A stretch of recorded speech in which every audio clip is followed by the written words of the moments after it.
Outside of Yarden Garzon, Teri Moren didn't get a lot of production out of the freshman class last season, but could that change going into their sophomore years? You are Locked On Hoosiers, your daily podcast on the Indiana Hoosiers. Part of the Locked On Podcast Network, your team every day.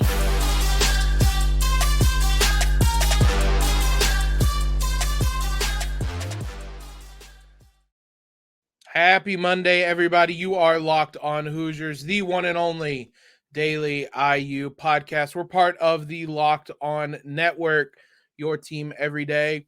Appreciate all you guys for tuning in wherever that may be and making us your first listen, whether it's on your favorite podcast platform, Spotify, or even over on YouTube. I'm your host, as always, Jacob Rude. This episode is brought to you by FanDuel Sportsbook, official sportsbook of Locked On. Make every moment more. Visit FanDuel/Locked On today to get started. We talked about one member of IU's freshman class on the women's side earlier this spring / I guess we're into summer now, and Yarden Garzon. She obviously was a standout of that class, but there were three other players that the Hoosiers saw spot production from last season. In Lexus, Bargesser, Lilly, Meister and Henna Sandvik. None of them really had standout seasons or really games, aside from one game that we'll talk about in a bit. Could that change? Let's first look back at each of their respective seasons. Start with Lexus Bargesser, who I think is the player who had the biggest impact. She played the most minutes, but even that was minimal. 226 minutes in 29 games last season, and those came in chunks. She would play big minutes in blowout games, 20 minutes against UMass Lowell, 11 against Quinnipiac, 23 against Nebraska, though that was because of injury to Grace Berger. That was right around then. A good chunk of her minutes came when Grace was out, which was a big period for her and where she really showed why she might be the one with the most promise of this group moving forward. Certainly got the most experience, certainly got the most minutes.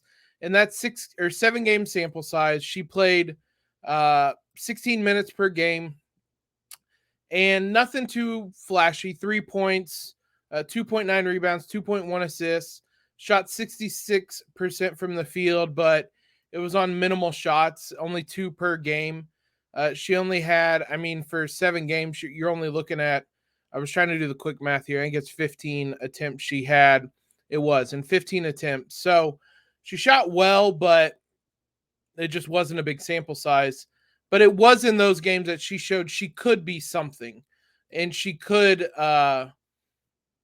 play a bigger role moving forward. Once Grace got back, once the games, the intensity kind of amped up a bit.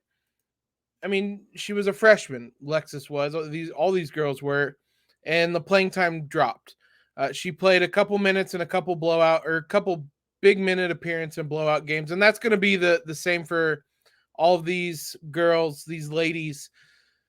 But I think Lexus is the one that played in enough important games, especially at the start of Big Ten play, and didn't look out of her element or out of her depth.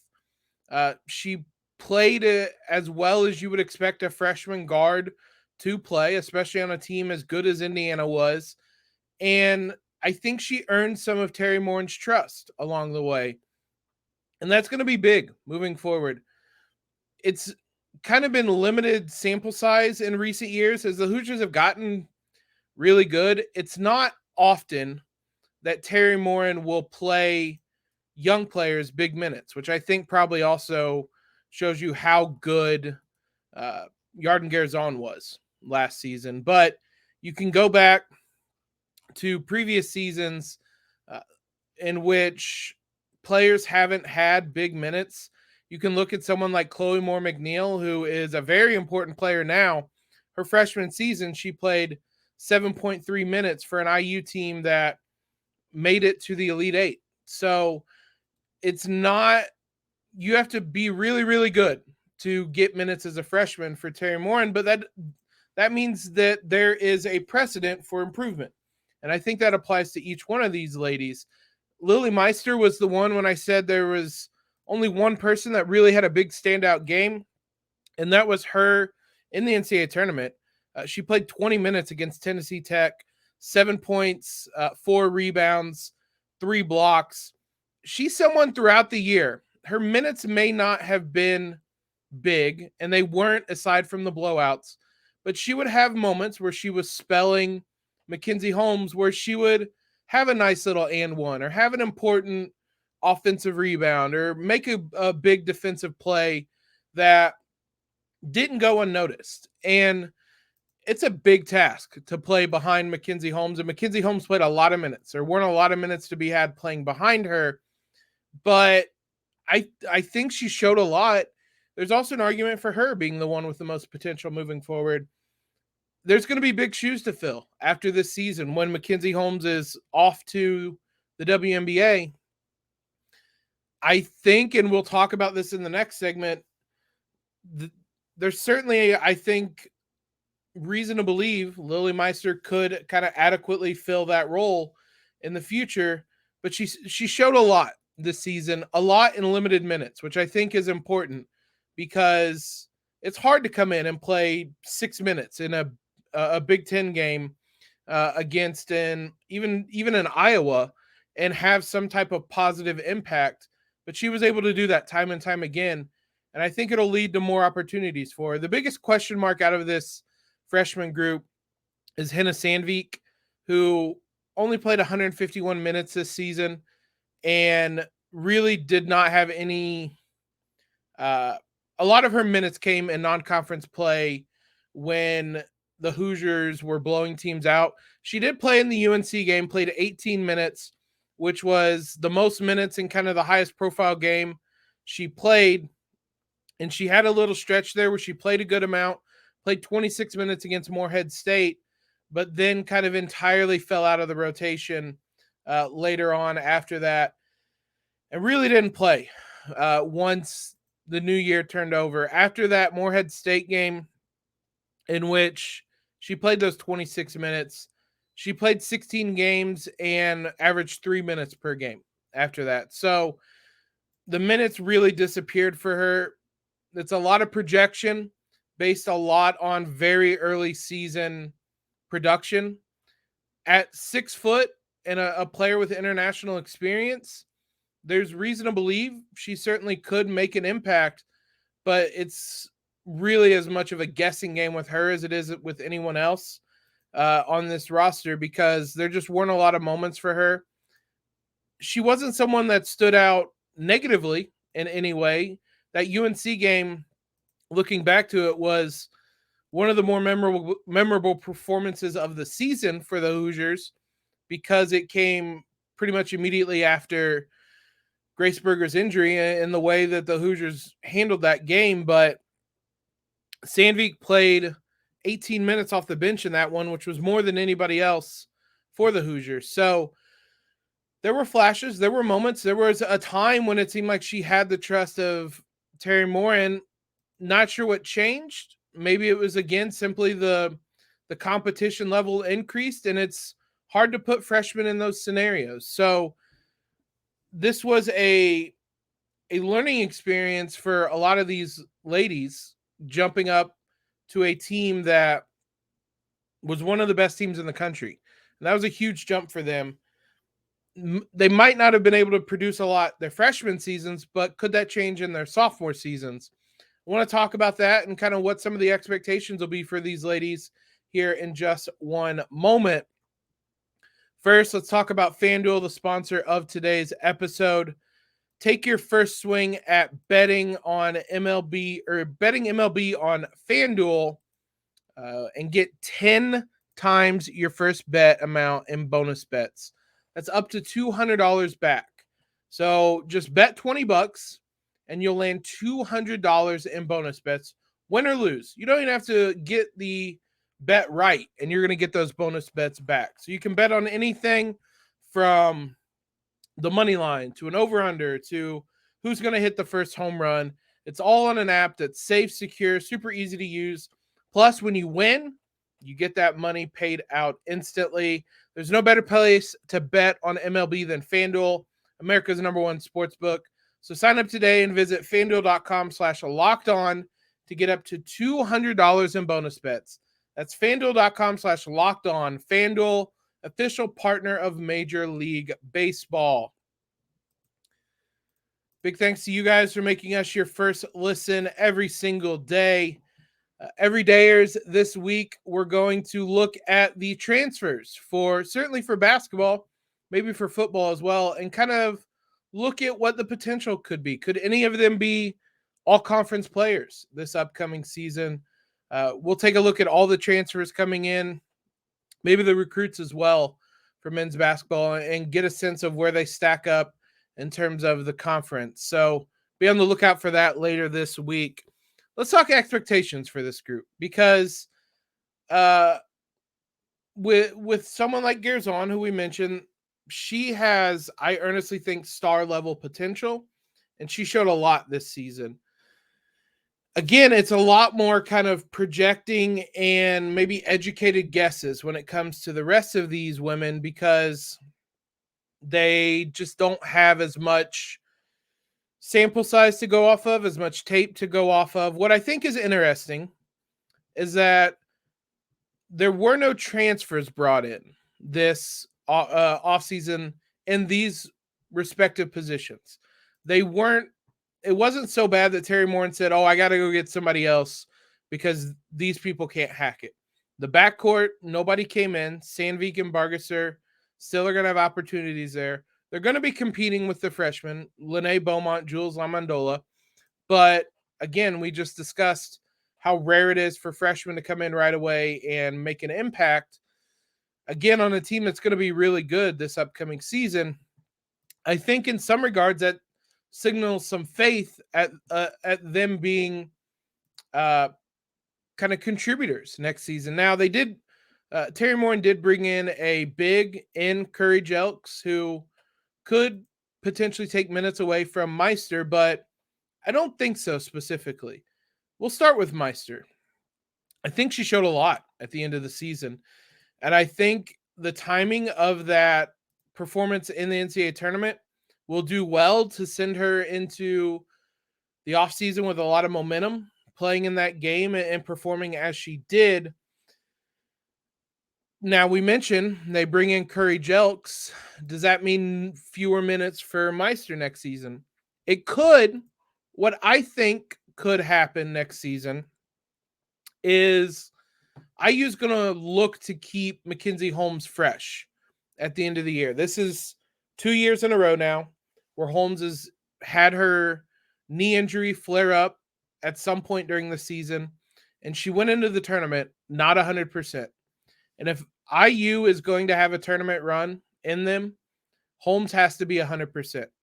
So IU went hard after the Big Ten tournament or Big Ten title this season, rightfully so. You have a talented group, you do that. And I'm not saying don't do that this season, but I do wonder if the expectations or the goals of this team maybe shift a little bit.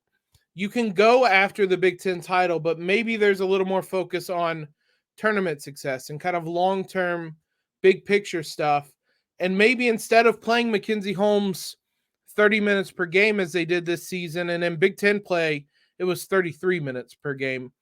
Maybe instead of doing that, you bring that down to 28 minutes a game.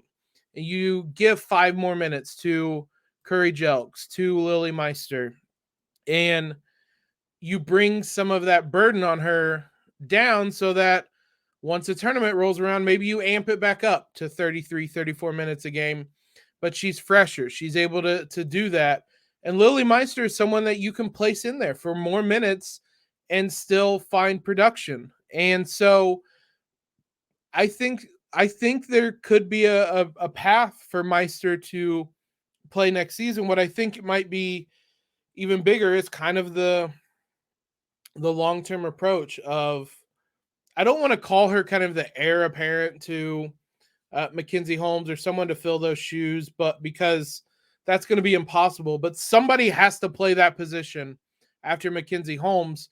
And Meister looks like someone who could very much fill that role in the coming years. So I think continuing to kind of prepare her for that bigger role is going to be one of the focuses for this coaching staff and for her this upcoming season.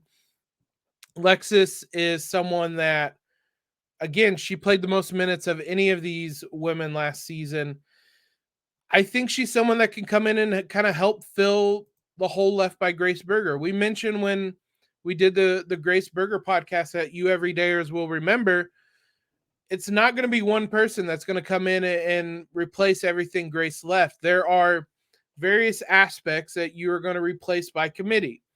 And I think Bargesser could be someone that could do some more ball handling and be more of a point guard on this team next season and alleviate some of that burden. We mentioned Chloe Moore-McNeil, Sarah Scalia are certainly going to do that.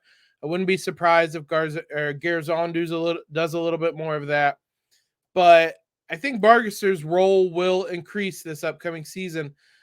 I think this is a really deep Indiana team, if I'm being honest. So it's going to be interesting to see how much depth Teri Moren uses, because just about everybody on this roster can play. Now, some of them are freshmen, some of them are kind of seldom used backups, but you're looking at a roster that's 10, 11 people deep if the freshmen play. And I think Bargesser can obviously be one of those people. She can help with some of those point guard duties. She's going to be competing for minutes with a number of people.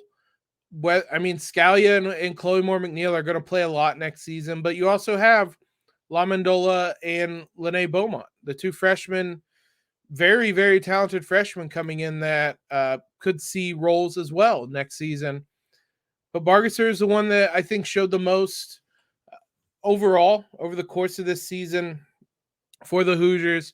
She was the one that certainly seemed to have the trust of Teri Moren the most this season. So we'll see if that leads itself to a bigger role this upcoming season. Henna Sandvik is the one that I'm not entirely certain what her role is going to be next season. She only played 151 minutes this year, which is only Alyssa Geary played fewer, and Sandvik only featured in 23 games. She just wasn't a big part of this rotation in any way after really once Big Ten play got started. She didn't really factor into it.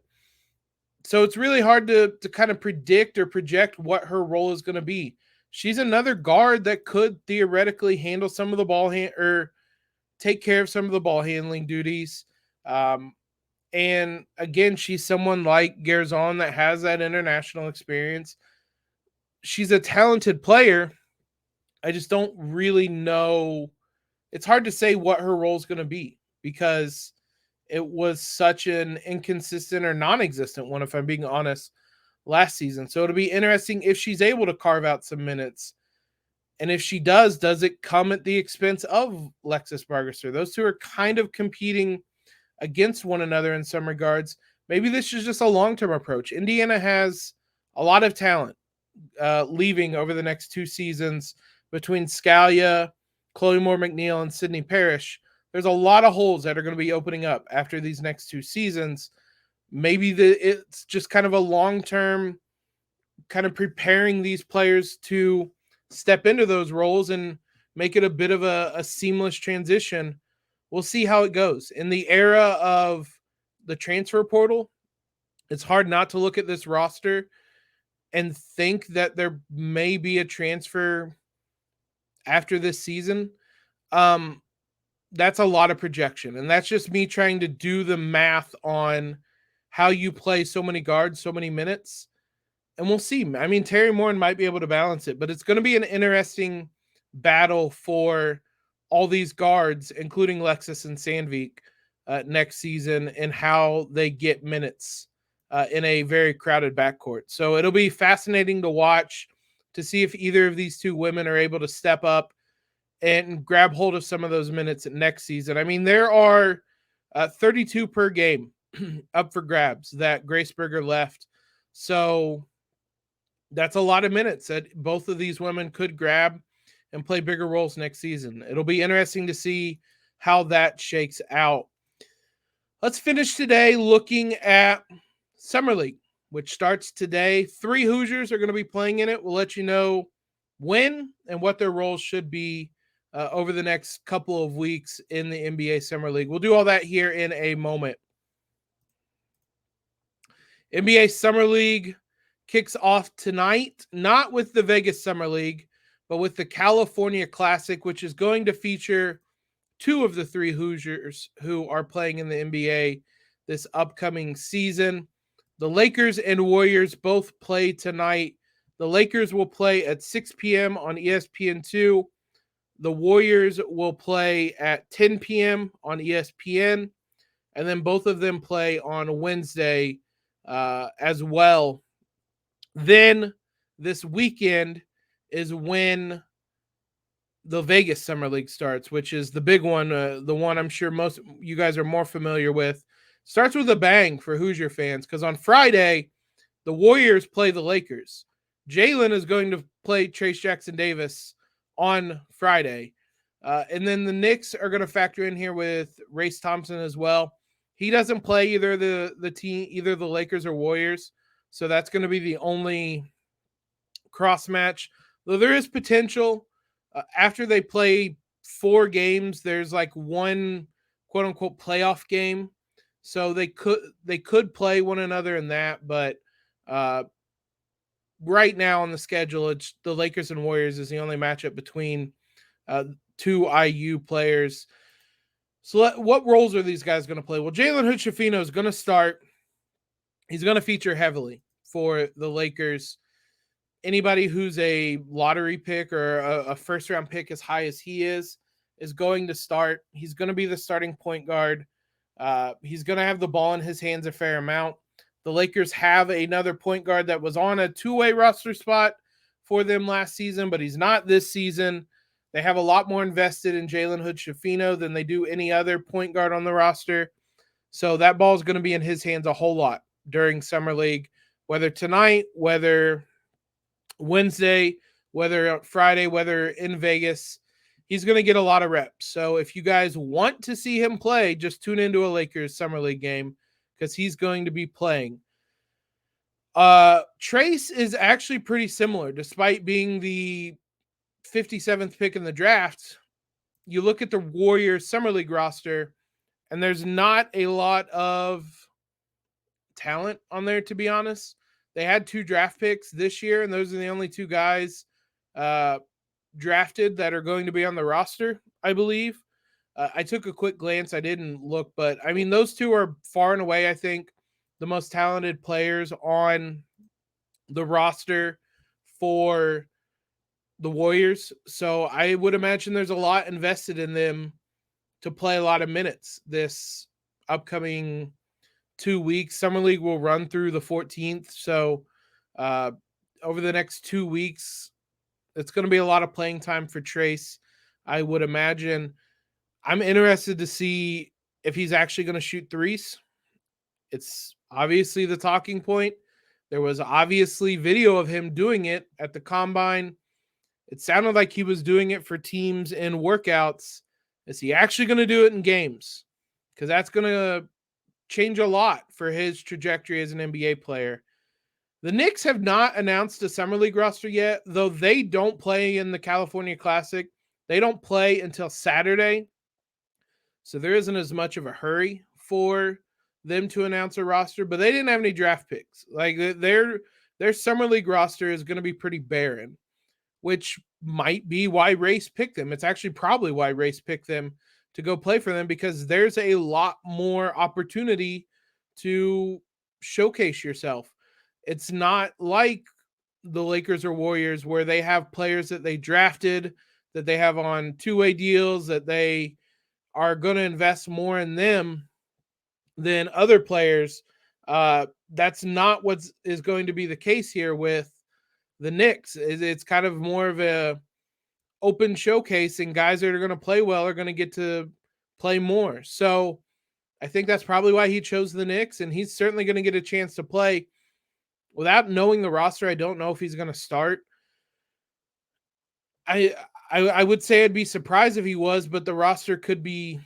I don't know what the roster could look like. I'll be interested to see his 3-point shot and whether he plays potentially as kind of a small ball center, if he's strictly a power forward, what he looks like in the NBA game, because he's either going to have to play center or have a 3-point shot to have any kind of future in the NBA outside of maybe the G League. So I'll be interested to see what kind of changes he might have made to his game since we last saw him play. But I'm excited to watch these guys play tomorrow night.